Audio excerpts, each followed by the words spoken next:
كبجوا يا ولدي كيسنا والجالة يا ولين جبنا ميد أمن جتني والفنان بيمنا هدر لك زازني قدومنا ولمت لغا ولنجبوننا سنمان استيوم وتركب فنا إن كان من قد غنا يتدمنا كيستو أمودو ونولا كنا جبون أمتني بيجنا بينكنا نمني قوه في بولين تاني مؤمنا ودو الله بيكو أنكبني منا كوني سمري جبا وين دقزنا بيلا والتو ينشو بيبي أولغا بلشو أزاوني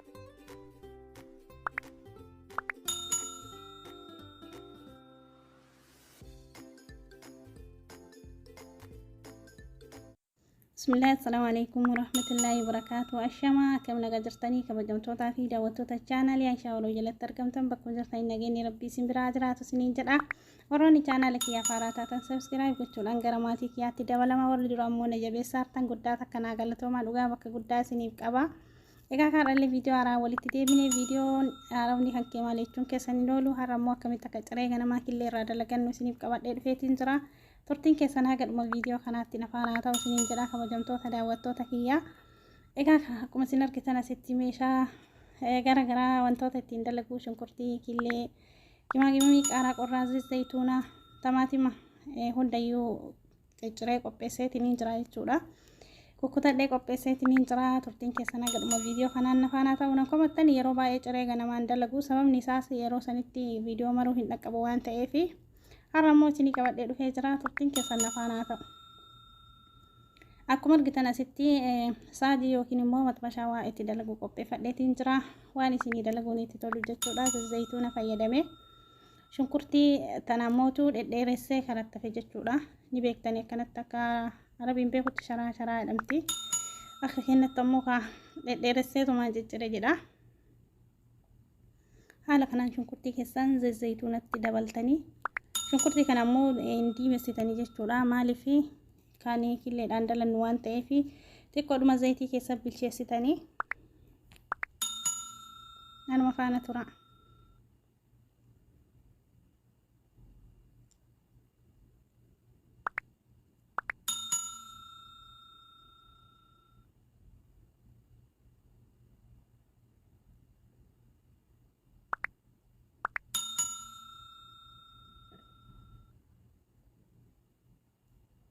Haaluma kanaan shunkurtii keessan bilcheessitan jechuudha hordoftoota kiyya.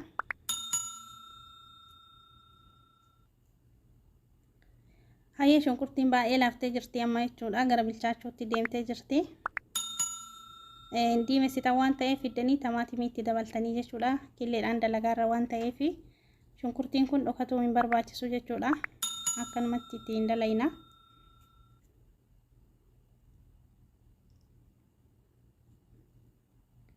Haala kana egaa tamaatimiitti dabaltanii itti qadaadanii dhiiftanii jechuudha xiqqoosi. Maaliif akka fuuraadhaan isinii bilchaatu jechuudha. Kunoo kana fakkaataa bishaan takkayyuu hin qabu jechuudha. Bishaanuma tamaatimaatiitu asitti takka takkee bilchaataa jechuudha.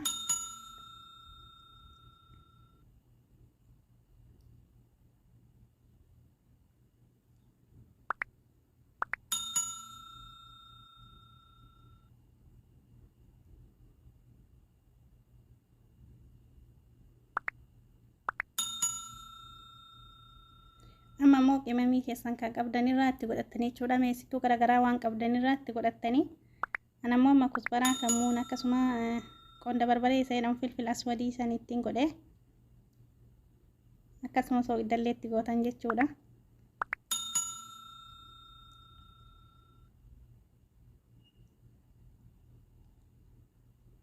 Haala kanaan kalaas baay'ee bilchaatee jira.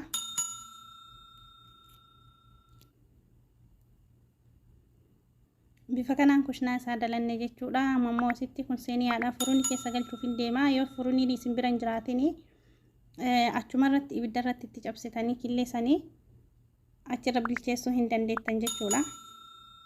Yoo ammoo furuunii isin biratti argame furuunii keessa fayyadama. Haala kanaan fiddanii seeniyaa furuuniitiin naxxanii jechuudha. Seeniyaa furuunii keessa galuuf isiniif mijatutti kana fakkaataa eegasanii qaaraa qorraa gubbaadhaan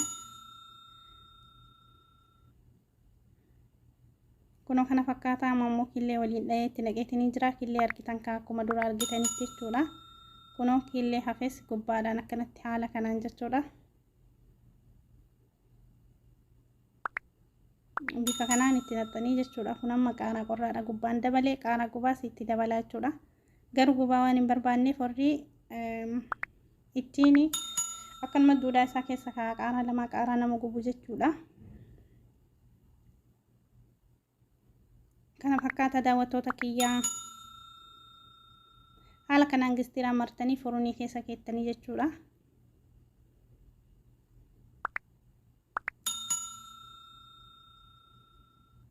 Kunoo bifa kanaan furunii keessa galchitanii